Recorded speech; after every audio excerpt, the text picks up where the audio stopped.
As I look out over the economic landscape, I'm struck by a paradox.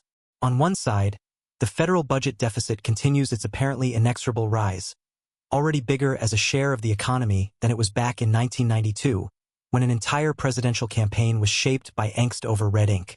Yet, on the other side, there is an odd sense of indifference, a vast silence where once there were shouting matches and infomercials explaining line by line where all the money was going.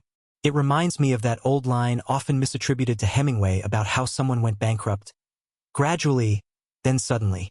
For years, decades really, the deficit has been growing bit by bit, gradually lapping at the shores of our perception.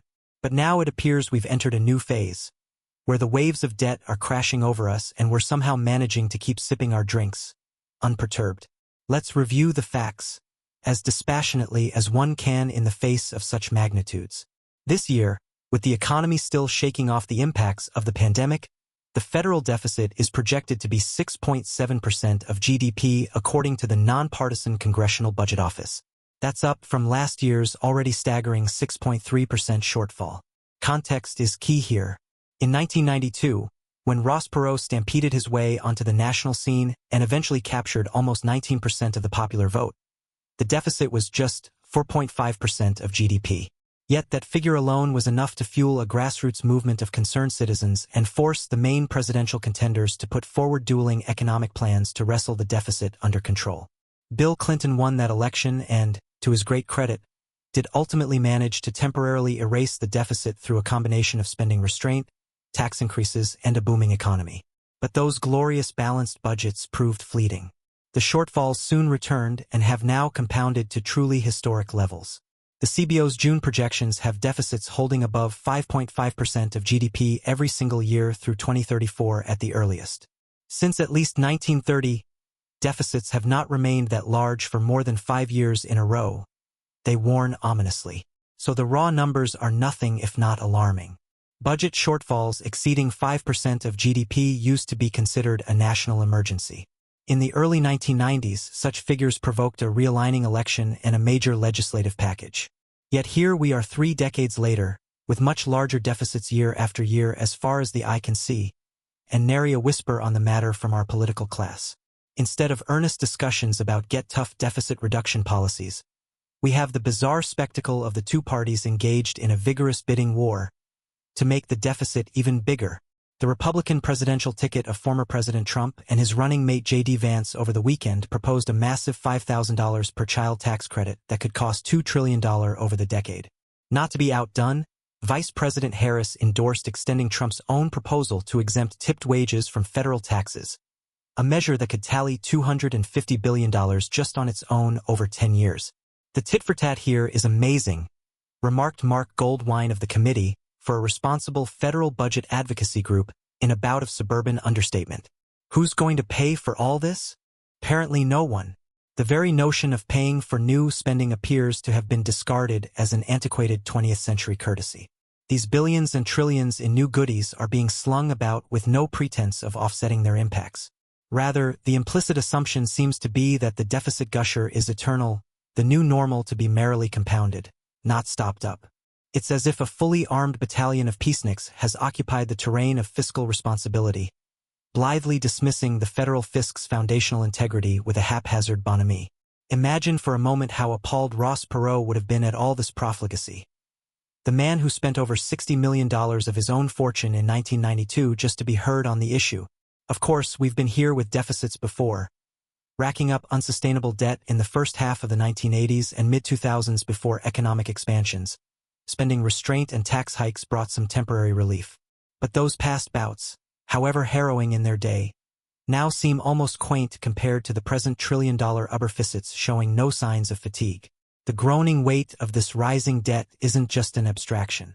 It's being borne by all of us, everyone from newborns, who will face a future of lower economic potential, to retiring boomers, whose Social Security and Medicare benefits are being pulled deeper into the fiscal morass. We've already seen self-perpetuating cycles play out, where the costs of servicing past debts restrict our ability to invest for the future. Simply paying the interest on past liabilities claimed 8% of all federal revenues in 2022, nearly as much as we budgeted for education, Medicaid, housing, and food stamps combined. While economists argue over the specific numerical tipping point when unsustainable debt loads trigger crisis, no one disputes there are painful limits. We seem determined to find out exactly where those limits lie through the empirical application of imprudence. There are inklings of hope to be found in our present dismal state, however. As the deficit has expanded, so too has the array of expert voices pleading for change, a veritable Greek chorus of budget hawks, financial analysts, and fiscal doomsayers. Many are my contemporaries in the commentariat, who understand the dynamics of unsustainable debt as well as anyone. Erica York of the Nonpartisan Tax Foundation warns that our current fiscal discourse is really detached from reality, as we conveniently ignore the $4.6 trillion cost of extending the Trump tax cuts set to expire in 2025. Maya McGuinness, president of the Committee for a Responsible Federal Budget, ruefully describes the national debt as an eating away of America's future seed corn. Yuval Rosenberg and Michael Peterson of the Fiscal Times have sounded the klaxon on how current policies contribute to a future of slower income growth, diminishing job opportunities, and potentially abrupt fiscal austerity. This deficit path puts American economic growth, stability, and leadership in the world at risk. Their contemporary Jeffrey Bartash has been equally pointed. The inability of Washington to produce a credible plan to curb the deficit over time raises the specter of even slower economic growth in the decades ahead. It could even precipitate another financial crisis if the Treasury was seen as unable to repay its debt at some point. Such blunt and repeated warnings from our society's designated truth-tellers on financial affairs are exceedingly rare. We have somehow reached a point where the supposed experts are more exercised about deficits than the general public or their political leaders. It's a striking role reversal. In past eras, it was the staid economic commentators urging calm while the masses and politicians railed against the red ink. Now it's the commentators thundering and shaking their fists while we all cluelessly sip Chardonnay and ignore the distant rumbles. But enough doom and gloom for now. Let's pivot to a rare bright spot in the thicket of economic anxiety. Even as the fiscal scene deteriorates, the American housing sector appears to be displaying remarkable resilience in the face of the Federal Reserve's aggressive monetary tightening campaign. The conventional wisdom has long been that the real estate industry, being so sensitive to interest rates, undergoes wild swings as the Fed moves to choke off inflation and spur recessions. Housing busts become housing booms become housing busts again, in a perpetual cycle of creative destruction. Yet oddly, the latest Fed tightening, while certainly cooling the white-hot housing market of the last 2 years, hasn't produced anything like the brutal downturn many were expecting. Home prices have fallen, sales have slowed, and affordability has improved somewhat, but the sector overall appears to be gently descending rather than cratering. New research from the Federal Reserve Bank of Dallas explores just why the housing market has been so resilient despite the central bank's rate hikes. Economists Enrique Martinez Garcia and Lauren Spitz point to a few key factors helping produce this soft landing scenario. First and foremost, the banking system itself is simply much stronger and better capitalized than it was prior to the subprime mortgage crisis of the late 2000s. The entire industry has been basically remade in the intervening years under far stricter regulatory oversight, higher capital reserve requirements, tougher underwriting standards, and fewer perverse incentives to recklessly originate and securitize sketchy loans. As Martinez Garcia and Spitz put it, one factor that has helped resilience has been the greater strength of the U.S. banking system following the regulatory changes and enhanced supervision that occurred after the Great Recession. The wild children of finance have been sent to their rooms for an extended timeout. Another stabilizing force has been the improved quality and structure of mortgages themselves in the post-crisis era. The previous incentive scheme that fueled a frenzied churn of loans into asset-backed securities markets is no more. Lenders today have strong incentives to ensure their mortgages are built to last. As the Dallas Fed researchers note, the incentive structure whereby lenders could easily pass risk along by securitizing mortgages, a key factor precipitating the mortgage crisis, is no longer present. At long last, the agency issues that infamously fueled liars' loans and ninja, no income, no job, no assets, mortgages appear to have been remedied. But perhaps the most critical factor underlying today's tentatively sturdy housing market has been the simple fact of a sturdy jobs market overall. Despite the Fed's inflation-fighting zeal in raising rates at a ferocious pace, the broader labor situation has remained surprisingly resilient. The most recent data show unemployment at just 3.7%, hovering near half-century lows. Moreover, non-farm payrolls continue expanding at a solid clip, with over 3.5 million new jobs created since the start of the year.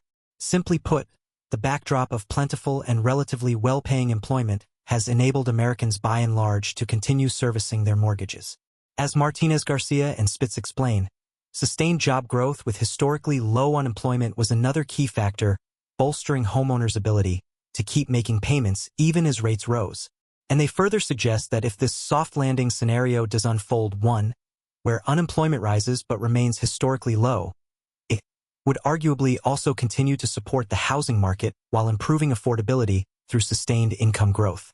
Of course, this rosy prognosis for the residential real estate sector hinges upon the Fed being able to orchestrate a fabled soft landing for the entire economy. If instead we enter a more protracted downturn with spiking unemployment, all bets are off.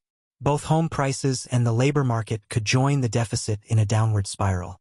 Such are the crosscurrents and countervailing dynamics currently animating the economic landscape, careening federal finances on a collision course with insolvency juxtaposed against resilient housing and employment fundamentals tenuously suggesting a soft landing ahead. It's a portrait of riotous contradictions emblematic of the times we live in. But for all the economic turmoil, it's the broader societal blindness to the debt situation that most gives me pause. How is it possible that the very pillars of financial civic engagement that upheld the Perot movement of the early 1990s have so utterly dissipated a mere generation later? Where is the ethical clarion of galvanized citizenry righteously decrying fiscal irresponsibility for the sake of their children's children? We seem, both as a nation and a culture, to have lost something profound and catalyzing, some vital germ of sobriety and vision that could elevate us beyond petty short-term squabbles over cheap pandering.